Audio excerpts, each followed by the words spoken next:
us who you are and why you're here tonight. I'm part of Fruitvale Station. First of all, congratulations on the film. I just want to know, how did you get initially attached to the project?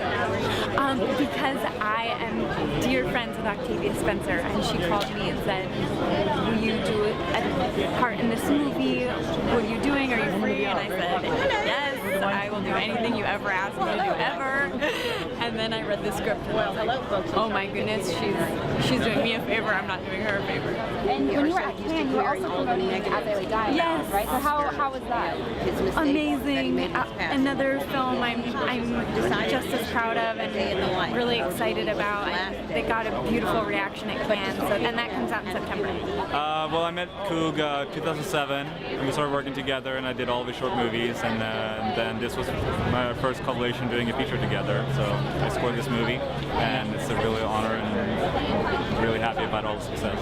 The reason why I just recognized you right now is I'm familiar with your work with Childish Gambino. Oh, okay, yeah. Can you tell me, are you working any... We're actually, working right now on the new album, and it's sounding incredible, and I'm really excited about the new stuff. It's very really different and amazing. Sounds like nothing out there. In the movie, they film like San Quentin and all these kind of rough places. Yeah. Was there a scene for you that was most difficult to work through? Oh yeah, it was the we shot at the actual Fruitvale Station, where like the actual bullet is still in the concrete. So it's weird, like you can kind of feel like the ghosts or something. You know what I mean? So that was pretty hard. How did you get attached to the project initially? I come up with the idea to make the film shortly after the incident happened. Being there in the Bay Area when it happened, and being from there, and it affected me in a way that I really wanted to make a project that offered insight into what it's like to be, somebody like Oscar, and it was something that stayed with me. I hadn't moved on it. I was incapable of. I was still in film school. It was something that was in my mind. And I mentioned it to one of my friends who was a law student at the time. And he ended up going back to work for the same lawyer that handled the family's case. And shortly afterwards, Forrest Whitaker's company was looking for young filmmakers. They ended up reaching out to me after my name came up. So I went and met with them, and I told them about the project. And they decided Forrest decided that he wanted to help me make it. So that's how it came about. How did you first get attached to the project? I was coming back from Chronicle. I was shooting Chronicle, and I told my team I really wanted to do an independent film. I wanted to do something that was a little more intimate, a little more character-driven, and it just so happened that the things that I wanted to happen, like the way I wanted my career to go and what I wanted to work on next was tied in perfectly with the timing that Ryan and this project came about. And I didn't know it at the moment, but he told me that this is the project. He wrote the script with me in mind. He wanted me to play the role, and I was mind-blowing and very humbled by that. But everything just seemed to fall into the right place. Everything fell into place, and as soon as I had a conversation with him, the first 5 minutes, I was like, in my head, I'm like, perfect, let's do it. Like, I'm ready to go. I got it done.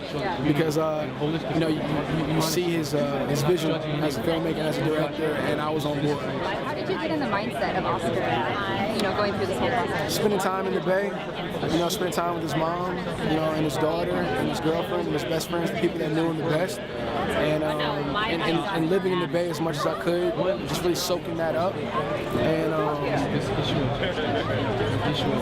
And that's all you really can do. There's no audio or video on Oscar, so there wasn't anything I could really imitate. Something that Forrest always told me from day one. It's like you can't imitate somebody. You have to represent Oscar and who he was and what he stood for. And it completely changed my approach to the role. And I think it paid off. The emotional journey is one that doesn't leave you. It was the reason why I decided to take the part. You want to be a part of something that will affect national conversation, bring about change, and reflect where we are in our society. And I think this film does all of that. Will we be successful in our attempts to get people to talk about this? Will we be successful in getting each other to examine how we treat one another? Hopefully, that's the big takeaway. I think I'm gonna put a lot of credit on Ryan.